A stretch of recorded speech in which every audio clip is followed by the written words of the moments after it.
aí, galera, beleza? Como é que vocês estão? Meus amigos, o vídeo de hoje divide aqui em 6 temas. Vamos começar falando sobre as últimas invasões do MST e também o que essa turma anda fazendo na Europa. Veja só, enquanto invadem terra no Brasil, as lideranças do MST estão passeando no velho continente. Além disso, vamos comentar também sobre o medo que o Dilma está, e quem relatou foi o Caio Junqueira no final da noite de ontem e envolve 2026. Acho que Bolsonaro tá chegando com tudo. Enfim, tem isso, mais alguns assuntos ligados à economia já no primeiro tema. Depois eu quero falar com vocês sobre a questão do Campos Neto, que finalmente até a Globo confirmou o que nós estamos falando desde o início de janeiro. O Dilma só critica o Banco Central porque ele precisa criar um bode expiatório para colocar a culpa sobre o seu fracasso. Além disso, quero falar com vocês hoje sobre a agenda ESG, porque o AP, o secretário do desgoverno que está cuidando da reforma tributária, confirmou, vai ter imposto de carbono e ele até já explica onde que esse imposto vai entrar. Então pode se preparar, olhar para sua carteira e dar adeus para o seu dinheiro, que temos isso e outros assuntos, inclusive a própria esquerda brasileira criticando algumas coisas aí que o desgoverno está fazendo que envolve a Amazônia. E o Leonardo Coutinho escreveu um texto bem interessante que eu acho que também faz com que o nosso agronegócio fique com mais medo do que do próprio MST diante de um acordo que o Dilma quer fazer, que pode levar, sem brincadeira nenhuma, a um total colapso da atividade econômica mais importante do Brasil. Vocês vão ver sem clickbait. Depois vamos falar de rede social. Quero falar hoje sobre a turminha da Globo. Até ter montado ali a foto. O Dilma junto com a Globo e a PL 2630. Quero também falar sobre eleições, aí não só de 26, mas como 24, mostrar algumas coisinhas. Quero comentar sobre essa treta aí do Boulos. Tem umas coisas extras bem interessantes que eu acho que a turma tá deixando passar. E se der tempo, quero falar da inelegibilidade de Bolsonaro, mas vai ficar para amanhã. Aí vejam só. Ontem de noite, né? Na verdade, ontem no meio do dia, todo mundo já começou a comentar, os principais veículos. Abriu vermelho. MST invadiu 800 hectares de terra em Pernambuco. E só está começando. Cerca de 250 pessoas ligadas ao MST invadiram 3 áreas pertencentes a uma usina na cidade de Timbaúba, em Pernambuco. 800 hectares. E a invasão deu início à jornada do chamado Abril Vermelho. É uma jornada, só está começando. Vamos esperar até o final do mês, né? Fazer aqui um compilado de quantas terras... Ele acha. Qual foi que teve? Tá doido? Volta pra cá. Quantas terras serão invadidas pela turminha aí, né? Que faz o L com força. E, enquanto os militantes estão invadindo terras no Brasil, lideranças do MST estão passeando no velho continente. É o que conta aqui a Folha de São Paulo. Turnê do MST pela Europa tem visita ao túmulo de Marx e sugestões para o acordo da União Europeia-Mercosul. Imagina que tipo de sugestões serão essas? Será que vão ajudar o Brasil ou a esquerda, né? A esquerda pode ser europeia, internacional, brasileira, no final do dia é a mesma coisa. Só que me chamou a atenção, olha como o tema está escalando numa velocidade sem igual. Há 10 anos atrás, se você falasse para alguém que o clima seria a motivação para, sabe, inúmeros bloqueios, barreiras, medidas, projetos de leis, empecilhos, eles iam falar que você era maluco. Só que a Folha de São Paulo conta o seguinte, ó. Ele foi lá em várias cidades, ó. Inglaterra, Espanha, França, Suíça, sensacional. Deve ter encontrado até o Paulo Coelho, né, lá na Suíça. Também passou pela Alemanha. O dirigente tem se reunido com lideranças políticas associadas à esquerda. Nossa, eu acreditava que realmente o MST iria para a Europa encontrar com a direita, né? Estou surpreso. Quem poderia imaginar? E discutido temas como a cooperação internacional, propostas para um novo modelo agrícola. O atual não presta. Os fazendeiros do Brasil hoje, eles estão fazendo tudo do jeito errado. E aí o MST vai trazer a fórmula, a nova fórmula que vai salvar o Brasil, ó, que é baseado na reforma agrária, agroindustrialização, beleza, segundo ponto, e olha o último, mudança climática. São os novos pilares da agricultura brasileira: reforma agrária, agroindustrialização e mudanças climáticas. Quando a gente olha aí para alguns setores, principalmente a turma que foi com Dilma lá pro Oriente, né? A comitiva de empresários, eles não são os agricultores brasileiros. Eles não representam os agricultores brasileiros. A turma que tá lá, eu tava conversando com algumas pessoas que são ligadas à hora e falaram, não, essa turma é dos industriários. Eram pessoas que vieram de famílias de industriários e investiram aí na terra, como a turma da JBS. Ali não tem nenhuma representação do agronegócio brasileiro, não. Durante sua passagem lá por Londres, o coordenador do MST ainda participou como palestrante de um seminário sobre crise climática e soberania alimentar. E isso assusta. O MST falando de soberania alimentar. Eu acho que se eles tiverem que escolher entre a Europa e o Brasil, eu acho que eles vão garantir que não falte comida na Europa, né? Mas vamos continuar. Diante desse cenário, só notícias ruins para todos os lados. O Rui Costa, no espírito de um verdadeiro petista que distorce o espaço-tempo, a realidade ao seu redor, para vir a público, passar vergonha e mostrar que ele não tem nenhuma dignidade. O presidente tem crescido dentro do público que não votou nele. Mesmo com todos os números mostrando o oposto, que o Dilma só faz derreter, com todas as notícias mostrando que o Dilma mal dorme, de tanto medo que tá mijando da cama, escondido. Não, ele tá crescendo. Ele tem crescido. É uma distopia sem igual. Aí, ao lado aí do Rui Costa, você tem o apoio da imprensa, do jornalismo amigo e, que na boa, 2023, a Miriam Leitão cresceu. Assim, de um jeito, tá sem igual. Não tem hoje no Brasil um jornalista com a capacidade da Miriam Leitão. Não tem. Porque ninguém tem a capacidade dela para abandonar o amor próprio. A maioria acha que estará em situação econômica melhor nos próximos meses. Ela consegue ver os números de alguma forma, que ela olha aqui, não, vamos ver aqui como é que eu posso fazer para meio que apoiar o Lula. Não, se eu dar uma curva, né, contorcer meu braço, assim, um pescoço, botar o pé na cabeça, eu acho que vai. Todos os dados, todas as pesquisas mostram, estamos numa rota de colisão. Mas a maioria ainda acha que vai dar certo. Mas está derretendo, Miriam. Não, mas o cenário ainda é bom. Pesquisa sobre percepção do brasileiro é a primeira realizada no Dilma sobre o tema. Aí a Miriam então fala, não, a situação econômica é beleza, bacana. Beleza. Marisa vai fechar 30% das lojas físicas. Tá beleza, tá bacana, né? O desemprego batendo na porta. Tá beleza, vai dar certo. Vamos confiar no Rui Costa e na Miriam Leitão. O vídeo de ontem, abrimos comentando sobre a questão do petróleo. A OPEP reduziu a oferta, porque não sabe como é que vai ser a demanda, então quer fazer que o preço suba, né? Desculpa. É isso, quer reduzir a oferta para aumentar o preço.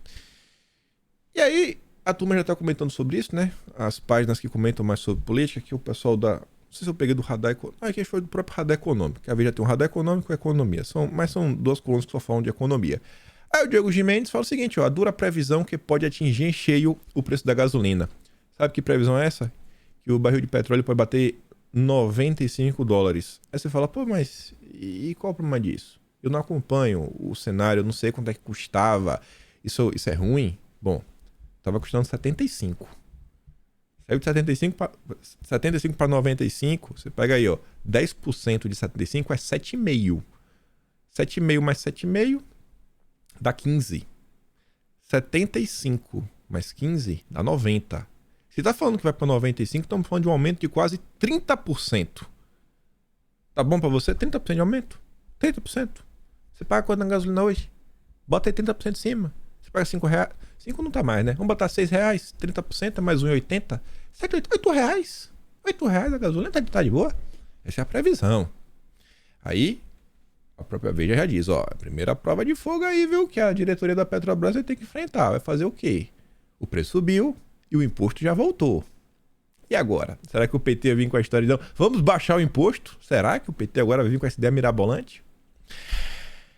Alta do petróleo traz péssimo presságio e não é sobre a gasolina. Em paralelo a isso, ainda tem outro ponto que o Dilma aí tá tentando criar a cortina de fumaça dele para justificar o seu fracasso, que é a questão do Banco Central. Esse aumento da gasolina, pra você entender o problema, o Diego Gimenez aqui explica de forma muito simples, ó. A valorização do preço do petróleo deve provocar um aumento da inflação não apenas no Brasil, mas no mundo inteiro. Se a inflação aumenta no mundo inteiro, mais inflação, significa então que o Banco Central Americano, né, o Fed, ele deve subir os juros. E se o Banco Central Americano sobe os juros, é mais interessante e mais seguro colocar o dinheiro nos Estados Unidos. Pô, os juros lá tá alto. Então, para o Brasil continuar recebendo, né, aportes internacionais, as pessoas continuarem investindo no Brasil, porque, pô, tá bacana. Quem sabe, talvez tenha que aumentar ainda mais os juros no Brasil. Por quê? Porque os juros internacionais estão bem convidativos. Você entende o que vem se formando? Mas a Miriam Leitão e o Rui Costa falam, não, tá beleza, tá bacana. O Dilma tá decolando na oposição. Os bolsonaristas agora já estão falando. Eu acho que o Rui Costa deve abrir o Twitter. Ele não deve saber usar a rede social. O Rui Costa abre o Twitter, aí vê a tia Maria, né? Tia Maria, hashtag Bolsonaro, bandeira do Brasil. Aí ela compartilha notícia, né? Economia quebrou, faz o L. Ele fala, eita, poxa, olha, tá apoiando a gente, Lula. Ó, mandou fazer o L.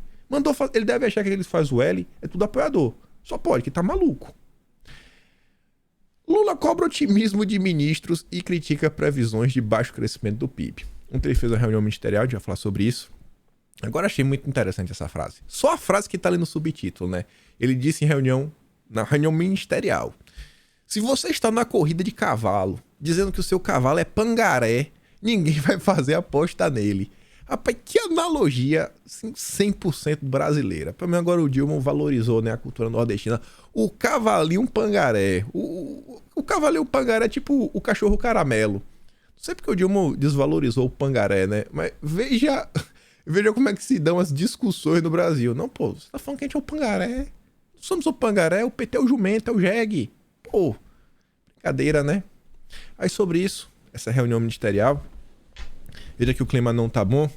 O Caio Junqueira é um jornalista interessante de acompanhar quando fala sobre o PT, porque ele é um cara que tem fontes. O Caio Junqueira foi a primeira pessoa a falar sobre Gabriel Galípolo, que hoje é o braço direito do Haddad. Caio Junqueira foi o primeiro a noticiar sobre a cartinha do Josué. O Josué é o sobrinho do Lula de consideração, basicamente, filho do ex-presidente José Alencar, que tá lá na Fiesp. Então o Caio Junqueira tem umas fontezinhas bem interessantes no PT. E aí, no final da noite de ontem, o Junqueira fala: Lula teme por futuro de seu projeto político. Eu acho que ele devia trocar a palavra político por poder. Seu projeto de poder pode ruir. O Dilma voltou ao Planalto após dias no Alvorada, quando se recuperava de uma pneumonia. O primeiro compromisso foi uma reunião ministerial, na qual ele cobrou o que vem cobrando em todas as reuniões ministeriais. O que? Resultado. Não tem, né? Não tem resultado para mostrar. Então ele vai cobrar de novo, mas não está adiantando. De acordo com seus interlocutores, o petista tem avaliado que os 4 anos de governo passam rápido demais e que, sem entregas à população, o projeto político que o elegeu corre riscos. Mas que população corre risco? Ele está preocupado com ele, com o PT. Aí o Junqueira diz, ó, seu maior temor está cada vez mais claro. É não fazer o seu sucessor ou, caso seja candidato, não se reeleja. Quem lhe alertou deste risco no final de semana não foi nenhum aliado, foi o Datafolha. O Instituto revelou, por exemplo, que a desaprovação dele é igual de Bolsonaro em 3 meses. Isso com Dilma tendo todo o apoio da imprensa, dos passapanistas, dos influenciadores, dos zongueiros, do Partido Democrata Americano e do establishment. Establishment, lenha, né? Aquelas coisas que a gente não toca no tema, porque é tema polêmico. Com todo esse apoio, tá dando errado. Dos banqueiros, como um todo também, da turma do Lema, todo mundo apoia o Dilma. E não tá indo pra frente. E olha que o Datafolha ainda erra os números para ajudar. A popularidade é a menor em comparação com seus governos anteriores. Revelou ainda que diminuiu o número de otimistas com a economia. Além disso, mais da metade dos entrevistados avaliou que o Dilma fez menos do que o esperado. E já que estamos falando aqui de resultados, só para a gente avançar, aqui são alguns números, resultados. À esquerda, 235 páginas, 66.500 palavras.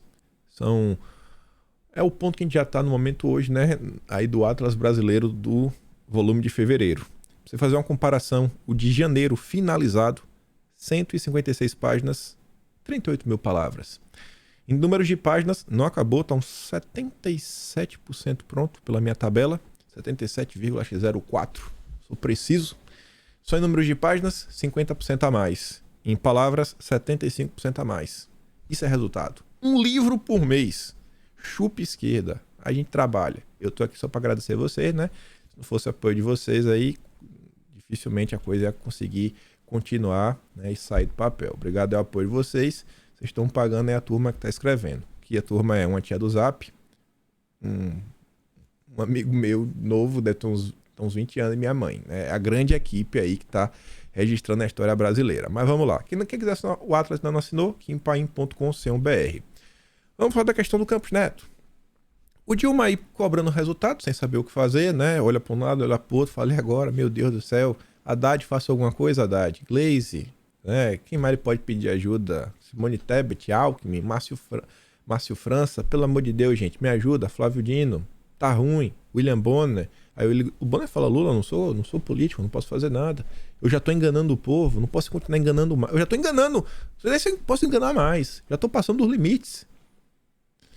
E o Bonner tá pedindo, né? Pô, Dilma, cadê? Traz a Fátima de volta aí, irmão. Me ajuda também. Me ajuda a te ajudar. Aí a turma do Metrópolis fala que o Haddad promete enviar o arcabouço antes do dia 15. Aquele arcabouço que ninguém aprovou e ninguém vê uma solução pro futuro do Brasil. Tá todo mundo mostrando, cara, o governo vai aumentar a tributação de alguma forma. Que seja tributando quem não paga, né? Combatendo os jabutis. Mas vai dar ruim. Vai dar ruim. E aí o Haddad falou isso, né? Outras coisas. Lá na Fiesp, junto ao José Gomes, sobrinho do Lula, né? E aí falou também que vai criar um plano safra da indústria. Eu acho bacana, eu acho que realmente esse é um dos principais pontos que inclusive impedem o Brasil de se tornar uma grande potência. Temos uma indústria que ainda está fraca. A indústria brasileira tem que crescer muito, crescer muito. Só que eu acho engraçado o seguinte, né? Fica reclamando que não tem dinheiro, que não tem isso, que não tem aquilo outro. Aí no mesmo discurso que fala que não tem dinheiro, que a coisa está complicada, que o fiscal está colapsando, fala que não, vamos ter um plano safra também. Ué, tem dinheiro ou não tem? Tem que se decidir. Tem que se decidir, Haddad. O Haddad aí tá viajando demais. Aí o Haddad concedeu uma entrevista para Globo News, tinha que ser na Globo, né, óbvio, para falar sobre de onde ele vai tirar dinheiro. Obviamente é do bolso de vocês, né? E ele começa falando que tributação de apostas online vai render mais do que esperado. A Haddad espera aí conseguir entre 12 e 15 bilhões por ano.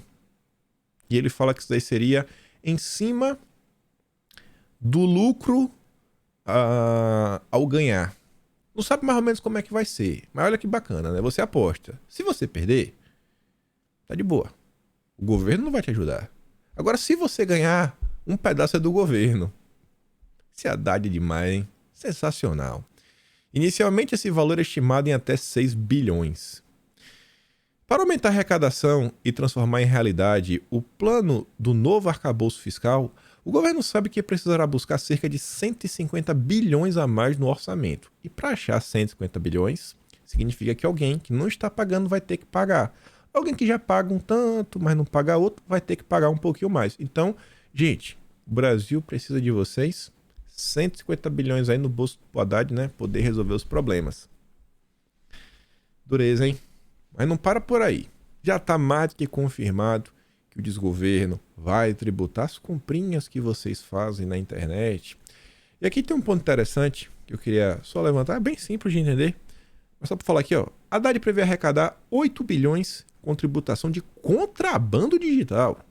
O Haddad, a vocês aí que fazem compra nessas varejistas, talvez você seja um contrabandista. O governo adora classificar vocês, né, como bandidos.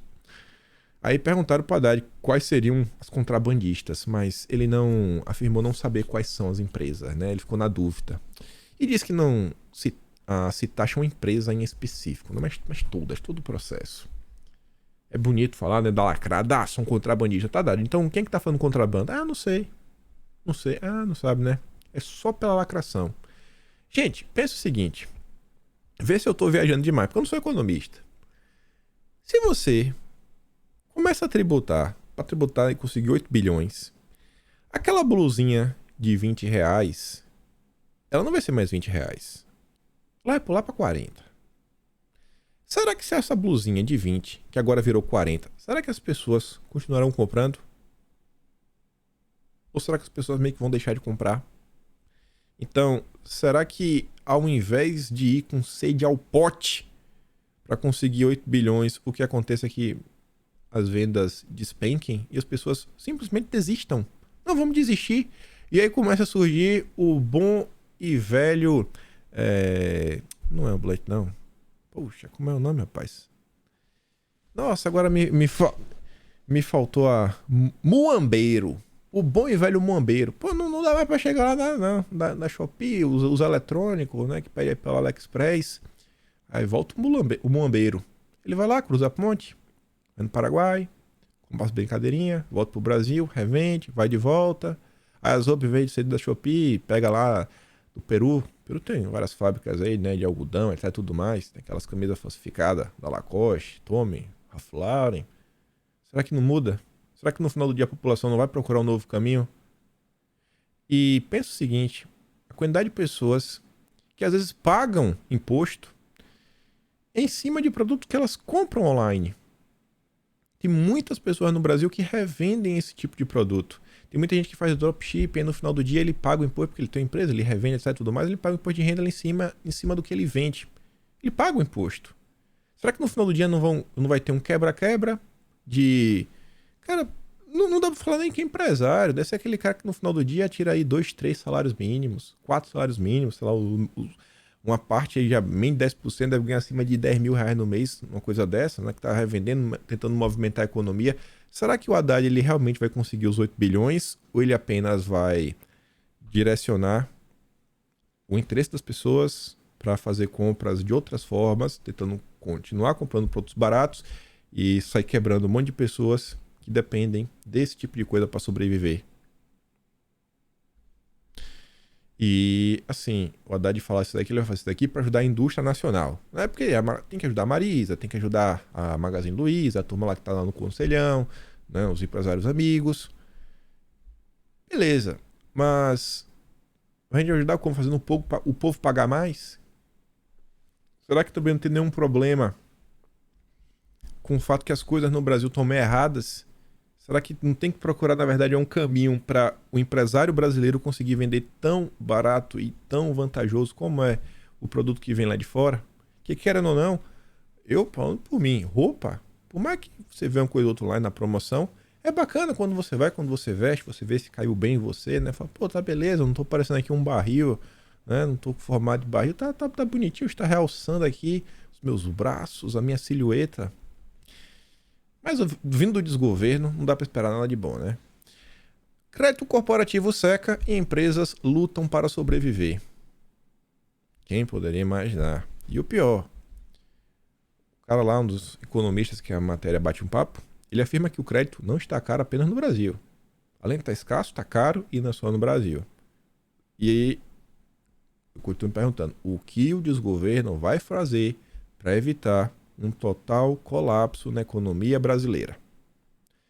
Você pergunta e a imprensa te responde. A imprensa tem respostas. Como solucionar tudo? O Haddad, ele vai solucionar esse problema criticando o Banco Central. Para ele, o Banco Central deveria se preocupar com a crise de crédito, a crise do mercado de capitais, que envolve também a questão do crédito, né? Haddad disse que o BC deveria ficar atento à situação do crédito no país. Ele voltou a defender a queda da taxa de juros. Abre aspas. A minha impressão é que aquilo que está acontecendo no mercado de crédito, sobretudo de capitais, não está chegando ao Banco Central. Sério, Haddad. Até a tia do Zap está comentando sobre o Banco Central não sabe. Você vê, é um ataque leviano que ele faz. Isso onde? Em entrevista na Globo News. Tinha que ser lá. Tinha. Só que aí, pra minha surpresa, acho que pra surpresa do Brasil, né? Aqueles vídeos que a galera bota a legenda em destaque, ó. Até a Globo News admite. Ou seja, se a Globo admitiu, já rompeu todas as barreiras do aceitável. Escuta só.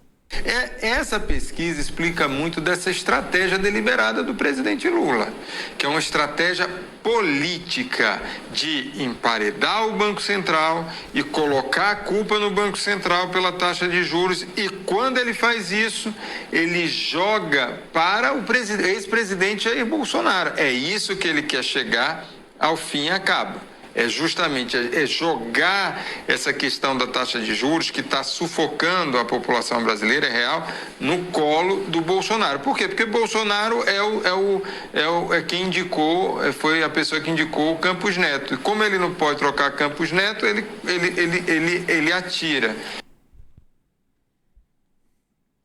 Poder ele pode trocar.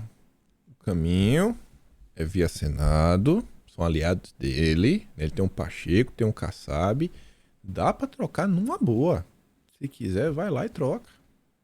Ele não quer, ele precisa do Campos Neto para criar uma cortina de fumaça e ter um bode expiatório para justificar o fracasso econômico do Brasil. Simples assim. Tá claro. Comentamos isso em janeiro, tá no Atlas de janeiro, logo no início vai ter um capítulo só para falar do Banco Central de fevereiro também. A quantidade de notícias que envolve o Banco Central em fevereiro, assim, foi uma coisa absurda. E tá aí, eu tô fingindo surpresa. Meu Deus, eu não acredito, olha o que está acontecendo. E, gente, eu acho que acho assim, minha opinião dentro da direita, sei lá, acho que destoa, até da maioria.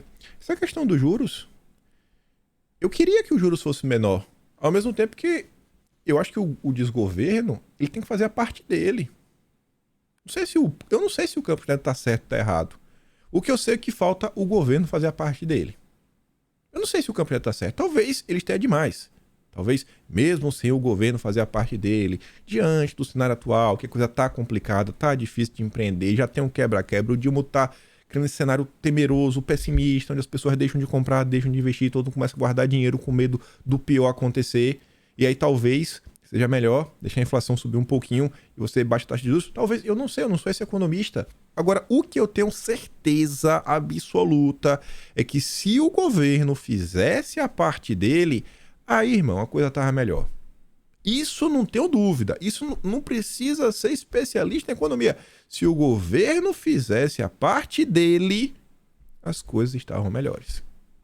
E ele teria muito mais justificativas, né, e o direito de poder cobrar. Porque falou, eu fiz minha parte, faz a tua, baixa os juros. Aqui, ó, o Brasil tá no caminho da prosperidade, no caminho para as coisas darem certo. Ó. Veja como a matemática vai fechar. Vamos ter criação de empregos, vamos ver o PIB crescer. Mas não, só mostra o contrário, o PIB caindo, inflação subindo e desemprego também. E aí? Vocês viram algumas coisas?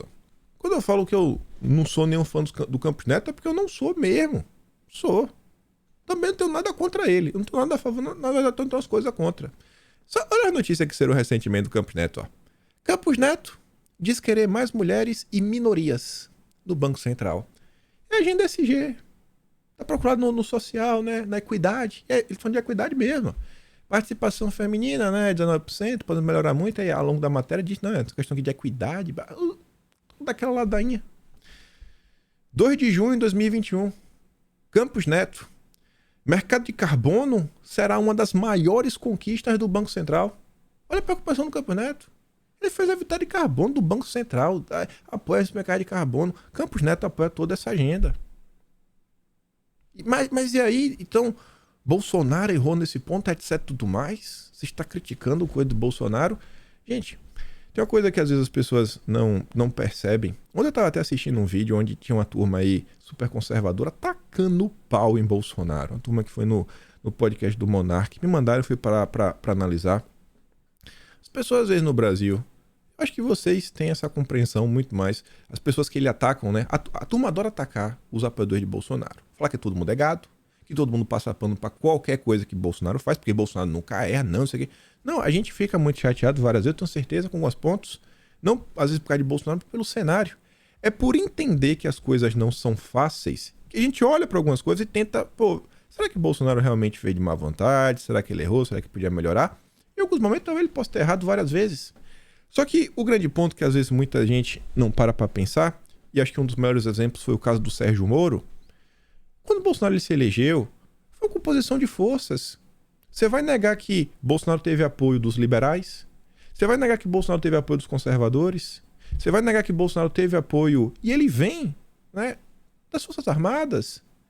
Quando você olha ali o governo Bolsonaro, tá mais do que claro. Pô, olha como começou. O grupo lá mais liberal, o grupo lá mais conservador, a galera que Bolsonaro chamou, que ele já conhecia das forças, ele queria indicações, algumas pessoas que ele pudesse confiar. No meio do percurso, pelas dificuldades, né, do dia a dia, ele falou, pô, eu preciso de 308 deputados para poder aprovar uma PEC. Eu preciso de 49 senadores. Era natural que ele também trouxesse alguns políticos, o chamado Centrão. É coisa natural. Política é isso. Olha o que o Dilma tá fazendo e o Dilma não consegue até hoje governabilidade com todo o apoio que tem. Não tá conseguindo. E Bolsonaro conseguiu aos trancos e barrancos. Antes do Moro ser demitido, tiveram algumas notícias que Bolsonaro já estava pensando. Por várias discordâncias. Primeira discordância com o Moro, lá em fevereiro. Ilona Zabó. Colocou Ilona Zabó, bicho. Meu Deus do céu. Como? Você fala assim, rapaz, meu, indefensável. Tanto que não assumiu. Depois foi tendo várias coisas. Ah, mas por que ele não mandou embora antes então? Muitas vezes, por causa dessas pessoas que não entendem. Que, em determinados momentos, tem uma composição de forças, felizmente ou infelizmente. Às vezes até errou, fala, puxa, não devia ter chamado. Mas só percebeu lá na frente. Achava que ia ser uma coisa, acaba sendo outra. Se vocês pararem para olhar também, eu acho que... E eu não tô falando assim que o Campos Neto ele só faz errar. Tais setores só erraram. Não. Você pega, por exemplo, Paulo Guedes. Tem várias coisas que o Paulo Guedes fez que eu olho a explicação que ele dá e falo, pô, isso aqui é bacana. Porreta, Paulo Guedes. Concordo com o senhor. O senhor me deixou empolgado. Quando você olha várias medidas que ele apoiou, que falou, que é ligado à questão do macro saneamento, desburocratizações, alguns projetos, né, algumas privatizações, que você fala, pô, tem um entendimento que ele tá falando, né, contratar, trazer um investimento pesado pro Brasil. Ele fala, pô, o Brasil tá condenado a crescer. Bacana. Mas tinha algumas medidas que eu olhava e falei, pô, isso aqui eu não sei se eu concordo. Quando falar, por exemplo, das questões ligadas à privatização. Não, vamos privatizar aqui a Eletrobras. Aí eu me pergunto, pô, Eletrobras... Eu sei que ela não tá dando lucro, eu sei, etc, tudo mais, mas aí eu olho pra situação, posso estar errado também. Aí eu falo, pô, Bolsonaro lá atrás falava, e eu acho que Bolsonaro ainda pensa assim, que tem alguns setores que são chaves. É tipo assim, um setor de defesa. Já pensou? Não, vamos privatizar a defesa do Brasil. Pô, privatizar pra quem? É complicado. Setor de energia, então, é um setor que fica meio assim. Aí eu fico pensando, pô, será que esse caminho aqui é o melhor? Será que é o pior? E ao mesmo tempo, por ser Brasil, eu fico dividido. Beleza, a gente tenta manter essa estatal. E se a esquerda não ficar no poder? Eu levantava esse questionamento pra vocês. E se a direita não ficar no poder e vem a esquerda? Pô, aí talvez seja melhor privatizar, né? Porque ter a esquerda controlando, meu Deus do céu. É só olhar o que a esquerda faz quando ela pega uma estatal. Mas se não for a esquerda, quem tiver alguém patriota, preocupado com o Brasil, como claramente Bolsonaro sempre foi, um perfil de Bolsonaro, das pessoas que ele indicava, pô, acho que às vezes é bom a estatal assim. Eu acho que tem tudo pra andar pra frente. Tudo pra andar pra frente. Fiz um vídeo certa vez e eu acho que resume em grande parte do meu pensamento, que é o seguinte: por que eu tenho que ser conservador nos costumes e liberal na economia? Por que eu não posso ser conservador nos costumes e conservador na economia? Qual o problema? Por que na hora de chegar assim e falar, vamos fazer aqui um investimento de ESG, mercado de carbono, etc, tudo mais, porque o Brasil vai ganhar 10 bilhões? Eu falo, não, não quero isso não, isso acho que é ruim. Porque isso daí vai acabar trazendo uma agenda que no final do dia vão tentar proibir que eu coma carne. E é isso que vai acontecer. Então, o liberal ele não consegue pensar nisso, ele às vezes pelo dinheiro. Pô, pelo dinheiro aqui justifica. Mas quando você olha meio que a agenda política, ideológica que está por trás, não faz tanto sentido. Então, por que eu não posso ser conservador na economia e também nos costumes? Ou melhor, porque eu não posso ser cristão nos valores e cristão também na economia? Porque, pô, o ensinamento de Jesus Cristo é a coisa mais básica do mundo. Ame o próximo como a si mesmo, sabe? Deus acima de todas as coisas. Se você conseguir aplicar isso daí em todas as coisas da vida, eu acho que jamais você vai ser injusto. Ser cristão é bom, né? Fala a verdade. Ser cristão é uma parada... resolve a política. Na boa, sabe? É porque você ficar colocando, é até injusto, né? Porque depois o pessoal começa a utilizar aí as bandeiras religiosas, cristãs, etc, pra tudo, pra defender. Mas procura um caso na política. Coloca. Ama a Deus acima de todas as coisas e o próximo como a ti mesmo. Vê se você não vai chegar a uma solução e falar, rapaz, cheguei na solução. Prêmio Nobel de Economia, Jesus Cristo. Prêmio Nobel de Saúde, Jesus Cristo. Pra tudo. É só você utilizar o princípio dele pra aplicar a justiça. Começando muito, né? Tá, por meia hora de vídeo. Essa semana eu tô rendendo demais. Tô tomando muito café, eu acho. Mas vamos voltar pro imposto de carbono. Os liberais apoiam isso daqui. Eu não apoio. Aí tá lá o app, ó. É mais fácil taxar carbono dentro do novo imposto. Secretário extraordinário da reforma tributária afirma que maior alíquota sobre poluentes viria no IBS ou na CBS.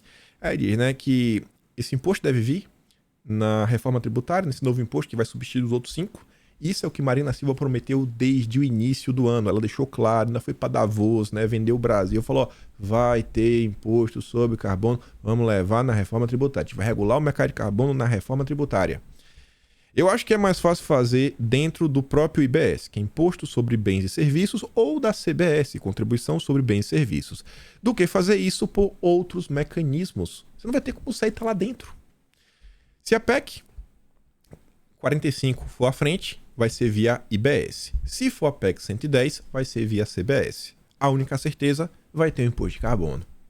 A APP enfatizou que o desgoverno defende a medida. Óbvio, a Marina Silva deixou claro, Lula defende, que visa a taxação de atividades poluentes.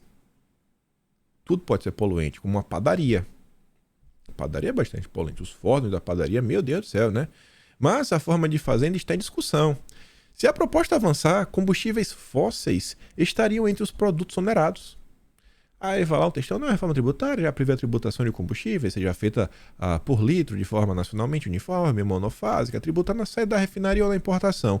Com este modelo, você pode ter uma alíquota mais alta para combustíveis fósseis e uma menor para renováveis.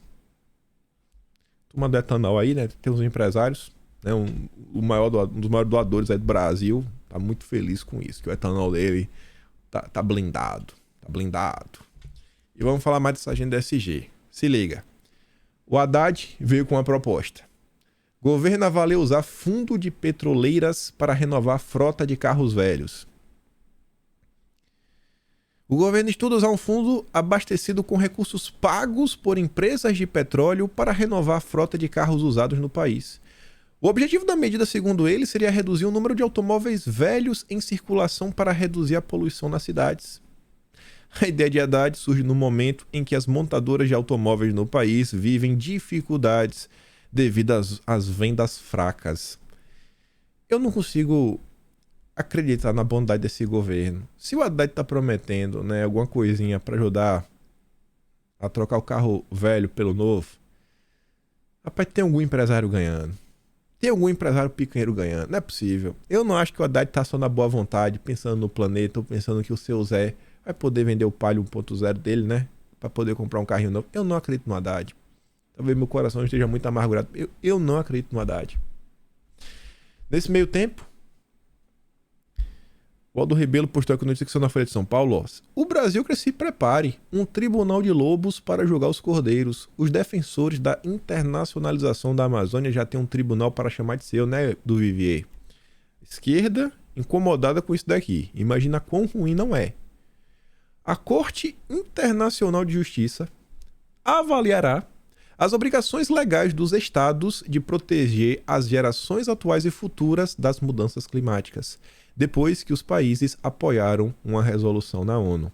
Isso daqui é a tese intergeracional. A gente comentou sobre isso no final do ano passado. E essa tese ainda dá mais poderes para o poder judiciário. Por quê? É o seguinte, ó. Eles falam, por essa tese, que o ser humano tem direito a um bom clima, né? Um meio ambiente bem cuidado.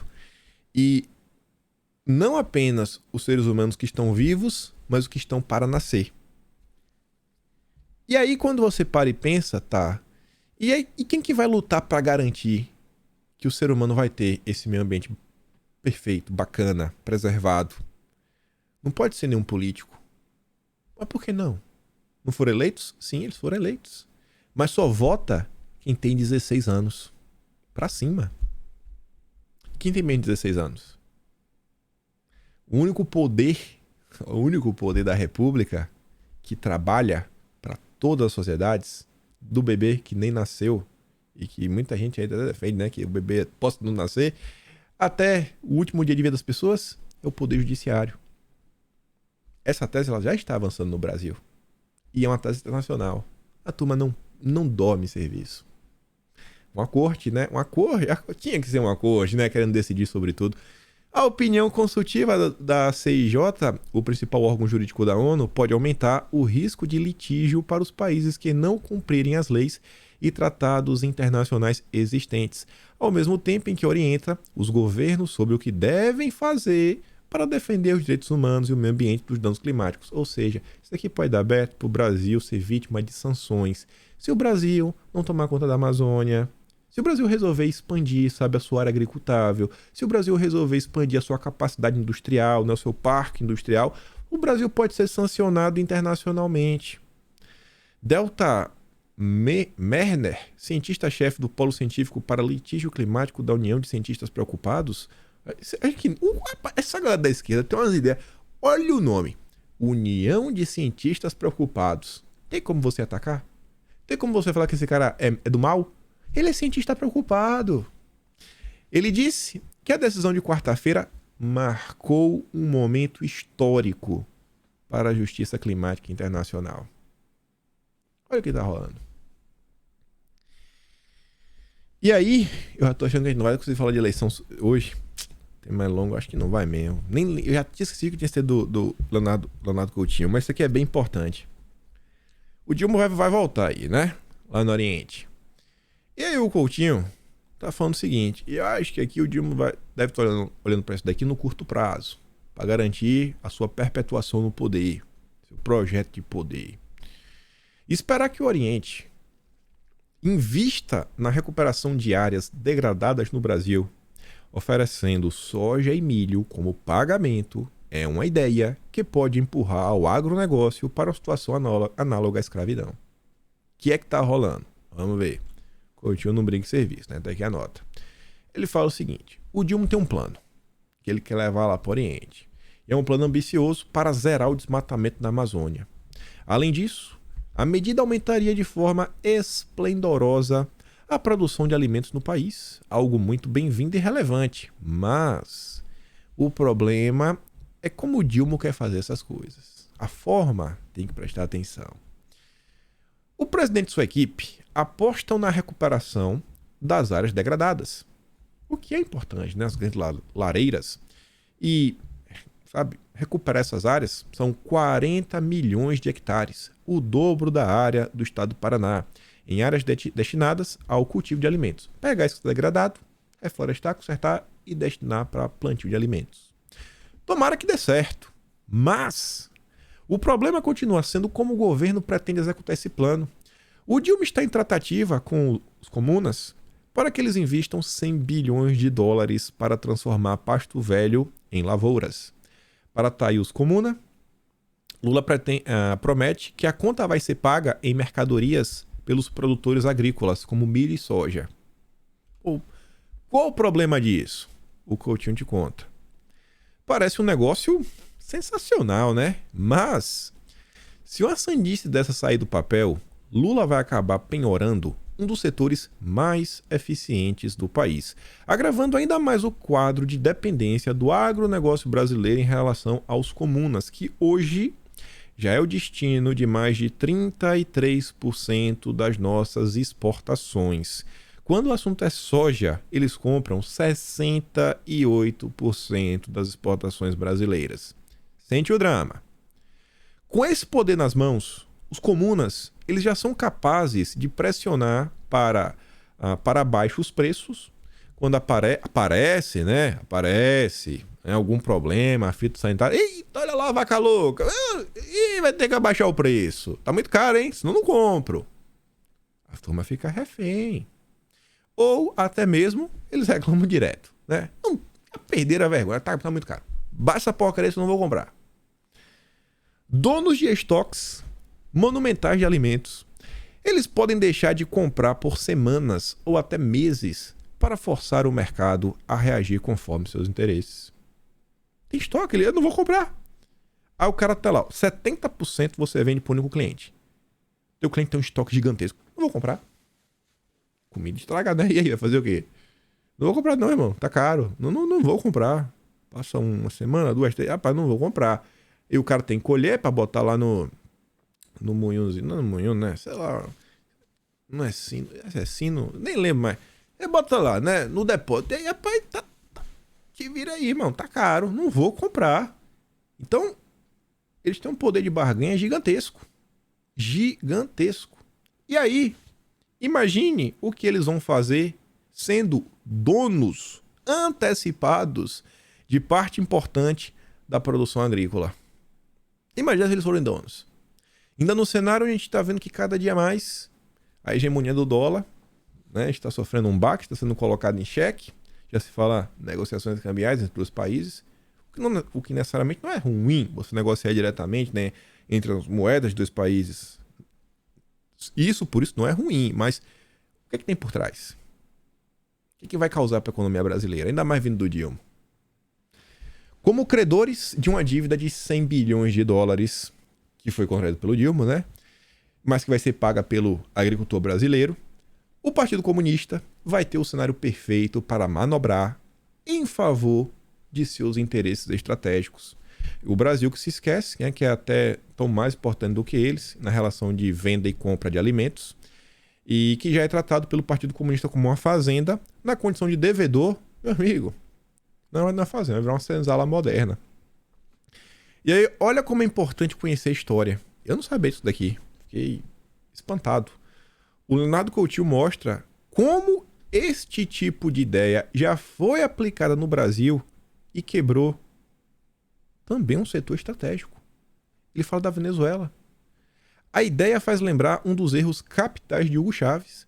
Em 2008, ele assinou com os comunas a criação do Fundo Conjunto administrado pelo Banco de Desenvolvimento Econômico e Social da Venezuela, o BANDES. É um BNDES piorado. Originalmente, o acordo era só 4 bilhões. Imagina, era só 4, mas é 100. 4 bilhões para pagar por produtos, serviços dos comunas, como a construção e lançamento do primeiro satélite. O dinheiro foi jorrando, até que 4 virou uma dívida de 60. Como? Rapaz, não duvide dos poderes da esquerda de quebrar um país. Qual era a garantia de pagamentos? O que a Venezuela tinha de mais importante? O petróleo. O comparativo, o Brasil é a comida, a Venezuela era o petróleo. E isso tem muito a ver com a tragédia socioeconômica que assola os nossos vizinhos. O colapso da Venezuela é bem conhecido, mas alguns detalhes precisam ser recordados. Desde que Chávez assumiu a presidência em 99, a Venezuela nunca produziu um barril a mais do que o extraído do solo, né, no ano anterior. Franco declínio da produção resultante do sucateamento da estatal era compensado pelo boom dos preços. Mas, quando o preço foi à lona, coincidindo com a mais baixa produção de óleo da história venezuelana, o regime chavista se viu com a corda no pescoço. Em 2019, nada menos do que 25% do petróleo venezuelano era enviado para pagamento da dívida. Não se fala hoje, não, o Brasil gasta muito só para quitar a dívida. Não, a dívida. Olha aí. Imagina fazer isso com o agro. A única dúvida vai ser o que a Europa vai achar disso, né? Que o MST está lá também, para ver qual vai ser o melhor acordo. Uma fatura colossal que ajudou em muito a empurrar o país para um abismo que se encontra até hoje. E ele encerra falando, ao querer terceirizar para os produtores, né, a conta do empréstimo, o Dilma pode estar condenando o vigoroso agro brasileiro ao colapso que abateu a PDVSA. Se Dilma realmente estiver disposto a mudar o jogo na Amazônia, ele teria que ter coragem de encarar a Marina e a seita de ambientalistas que querem ver o agro fora da Amazônia. Ele fala o seguinte, ó, a solução é interna e não depende de nenhum lugar, bicho. Dá pra resolver o Brasil. Quer reflorestar? A questão é reflorestar, a questão é botar pra coisa andar. Porque é isso que ele tá falando que ele quer fazer. Algumas mudanças no Código Florestal bastariam para que os próprios produtores fossem atraídos para o empreendimento e pagassem a conta da recuperação das pastagens. A receita é relativamente simples, mas a implementação pode ser impossível devido ao sectarismo do ambientalismo ongueiro, que ora está instalado nas repartições da esplanada, ora está fazendo algazarra no exterior, pintando o Brasil como terra arrasada. Aí o Coutinho deixa uma ideia. Com as regras atuais, nenhum produtor com mínimo de juízo vai comprar um pasto improdutivo para investir em recuperação. Na Amazônia, é mais barato comprar 100% de floresta virgem, jogar 20% no chão, como é previsto por lei, para fazer as lavouras. É mais barato.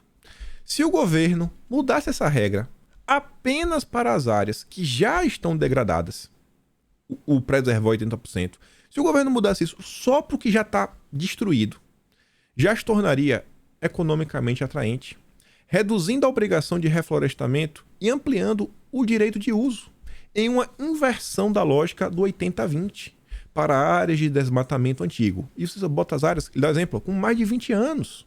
Não, daqui tem mais de 20 anos. Beleza, então essa área aqui ela entra em um regime especial. Isso poderia ajudar a ter o mesmo efeito positivo para a floresta, sem transformar os produtores, né, como escravos aí de uma dívida que no futuro vai se tornar impagável. Aí o Aldo Rebelo também tá lá na Amazônia e tá falando dos zongueiros. Ó, a Amazônia tá complicada. Virou 3 estados. Tem um governo, tem uns zongueiros e tem um crime. Como é que resolve? Não resolve. Porque parece que ninguém quer resolver, o zongueiro não quer. E quanto mais os zongueiros impedem, até dizer o seguinte, quanto mais os zongueiros impedem a presença do Estado e a expansão, né, das pessoas, a construção de infraestrutura, porque não tem ninguém lá, mais facilita para o crime tomar conta. Porque não tem polícia, não tem nada, não tem infraestrutura, eles se escondem, eles fazem o que eles quiserem. Os zongueiros e a turma do mal, ó, assim, ó, não é que eles trabalhem juntos, tem um plano, não. Mas o trabalho dos zongueiros acaba por ajudar a turma do mal. Ainda sobre meio ambiente, turma da esquerda. Para vocês verem como as coisas estão. E é o que eu venho falando para vocês nos últimos dias. Isso daqui a imprensa não consegue quantificar. A imprensa não está prestando atenção nisso. Essa turma, Aldo Rebelo, Gringa Brasília, é aquele típico perfil, né, figura pública, que sabe um pouco do que está acontecendo e deveria tá passando aquele pano. Deveria estar pegando aquelas notícias para mentir, mostrar as verdades. Igual a gente faz com o Bolsonaro. Não tá. A turma que tem cérebro na esquerda está abandonando o Dilma. Está abandonando. A imprensa não está quantificando o impacto que isso vai ter num futuro próximo. Eu acho que o Dilma vai cair mais rápido do que tá todo mundo imaginando. A coisa tá complicada para ele. A não ser que ele, né, sei lá, deu uma cambalhota aí e mude d'água pro vinho. A USAID, né? USAID, a agência do governo dos Estados Unidos, financia um curso da WWF para a formação de lideranças indígenas no Brasil. Começa aí. E aí, essa mesma WWF, que está dando curso para formar lideranças indígenas no Brasil, ela também está fazendo parceria com o governo brasileiro para gerenciar os territórios indígenas. Eita! Aí o governo vai criar uns territórios independentes para o governo americano tomar conta, né? Para o BD. A Amazônia é nossa, como dizia o John Kerry. Aí a Gringa Brasília fez essa colagem aqui, ó. Integrantes de 14 povos indígenas participam de curso de gestão para lideranças. Ela bota aqui embaixo, ó. A Agência dos Estados Unidos para o Desenvolvimento Internacional tá responsável, né, pelo apoio desse projeto. O apoiozinho do bem. Onde acho? E aí tá aqui, ó. A FUNAI e o WWF, esse mesmo WWF aqui, discutem parcerias na área de gestão territorial e ambiental de terras indígenas. Quem disse aqui é a esquerda. Olha o que está acontecendo com o Brasil. E vai dar para comentar pelo menos da rede social, pelo menos da turma da Globo. Tem uma eleição, tem coisa muito interessante. Essa história do Boulos tem umas coisas a mais, umas entrevistas que saíram no final de semana, que amanhã a gente comenta com calma. Vamos comentar com calma. Só tem uma entrevista hoje mais cedo aí de um parlamentar importante, né, cacique, Falando aí sobre 26. Querendo até já escolher uns nomes. Tô de olho, viu? Tô de olho. Bolsonaro também deve estar de olho. Não acho que Bolsonaro vai ficar comendo mosca. Mas vamos, amanhã a gente comenta. Se liga nessa. Não deu tempo de comentar ontem. E aí, quando você acha que no Brasil você já viu de tudo, todos os absurdos possíveis, que você fala, cara, eles realmente querem calar todo mundo com essa pele 2630, né? Tá todo mundo pensando isso. Aí você vê que não há nada ruim que não possa piorar. A Folha de São Paulo diz: queda de braço entre Globo, viu? Meta e Google é entrave para a lei da internet. Não é o SBT, não é Bandeirantes, não são os jornais, não, é a Globo. A Globo. A maior e a principal aliada do Dilma. A relação entre eles, vocês estão vendo. Big Techs, grande imprensa e mídias menores divergem sobre o modelo de financiamento ao jornalismo a ser incluído no projeto. Aí diz que tem uma quebra de braço, né? Esse é o principal entrave para o PL 2630, para ele poder sair do papel, e é uma prioridade para o governo do Dilma. A Globo e os grandes veículos de mídia defendem um modelo semelhante ao que foi implementado aqui na Austrália. Que as plataformas, os grupos de mídia, né, eles negociam diretamente com as plataformas. Antes de avançar, que isso é bem fácil de ver. Quem será que tem o melhor time de negociadores? A Globo, com toda a estrutura nacional e internacional, ou o blog, né, do seu Zé?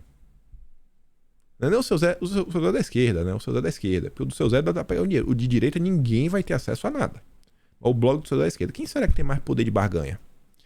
A FENAGE e a AJOR, que reúne veículos independentes e checadores, propõem um fundo de incentivo ao jornalismo a partir da taxação das Big Techs. O texto do executivo estabelece pagamento de direitos autorais a conteúdo jornalístico, ao lado de música, vídeos e outros. E as Big Techs acham que o fundo é a solução menos pior. O financiamento ao jornalismo é prioridade da Globo, que virou notícia, inclusive nas últimas horas, aí, que vai demitir aqueles jornalistas que estão ganhando muito dinheiro. Já mandou embora até o Kleber Machado. Tá todo mundo se perguntando aí, o Bonner vai embora ou não vai? E aí? Será que até o Bonner vai ser demitido?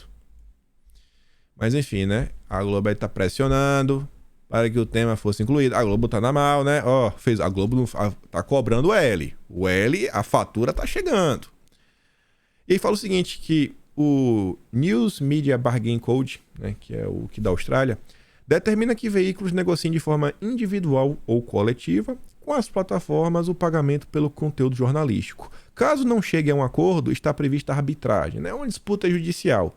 Quem vocês acham que tem mais poder de entrar numa batalha dessa? A Globo ou o blog do seu Zé? A premissa é que as plataformas de internet lucram indevidamente com conteúdo jornalístico e deveriam pagar por isso. O pano de fundo, a verdade, é a crise do modelo de negócios da mídia tradicional. A Globo quer dinheiro. Quer dinheiro. Os mamateiros todos aí, a turma de blog, tá todo mundo querendo dinheiro. Mas quem é que é financiado pelo governo? É o gabinete do ódio.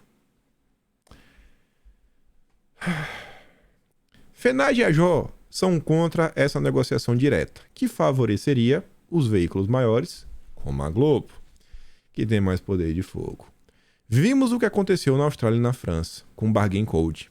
Isso gerou acordos milionários com grandes grupos de mídia, e grupos menores, especializados ou locais, ficaram de fora ou receberam um trocadinho. Diz Natália Viana, presidente da AJOR. Ninguém sabe quanto foi pago, porque tem acordos de confidencialidade e ninguém sabe se o valor está sendo usado para pagar os jornalistas. E se toda a grana estiver indo para os CEOs? E aí? Vocês fizeram L, né? É por isso, gente, que a turma faz o L. Tá claro agora. Esse é o Brasil.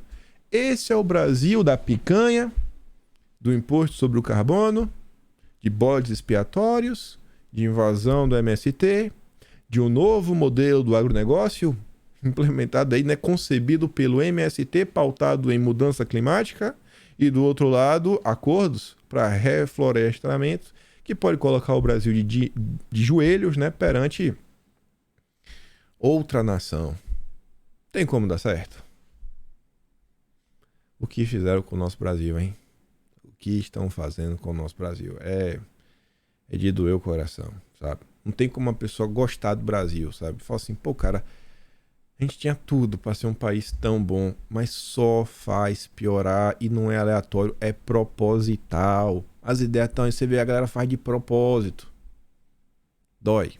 Dói ver o que estão fazendo com o Brasil. Enfim, amanhã a gente vai comentar muita coisa sobre a eleição. Muita coisa mesmo, coisas interessantes. Vocês devem lembrar que no mês passado, fizemos aquele dossiê, já falando de eleição, que falava da questão dos woke. Eu falei, ó, já escolheram um candidato, é o Boulos, vai ter o apoio de todo mundo. Aquela parada do Datena não foi aleatório. Tem algumas coisas extras para comentar com vocês. Quero falar de 26, quero falar também sobre a inelegibilidade de Bolsonaro. As coisas novas que são na imprensa. Mas, por hoje fico por aqui. Esse foi o meu trabalho. Pode estar no membro do canal. Tem um Tony Valeu, tem o Pedro Inscrição. Tem um Atos Brasileiro, kimpaim.com. Dia 15 de fevereiro sai. 15 de abril sai o volume de fevereiro. E é isso. Compartilhe o vídeo, me ajuda a chegar a 800 mil inscritos. É a meta do ano. Espero que seja possível. Se não chegar, a gente tenta no ano que vem de novo. E espero poder estar aqui amanhã e também ver vocês. Aquele grande beijo e abraço, tamo juntos. Valeu, meus amigos. Fui!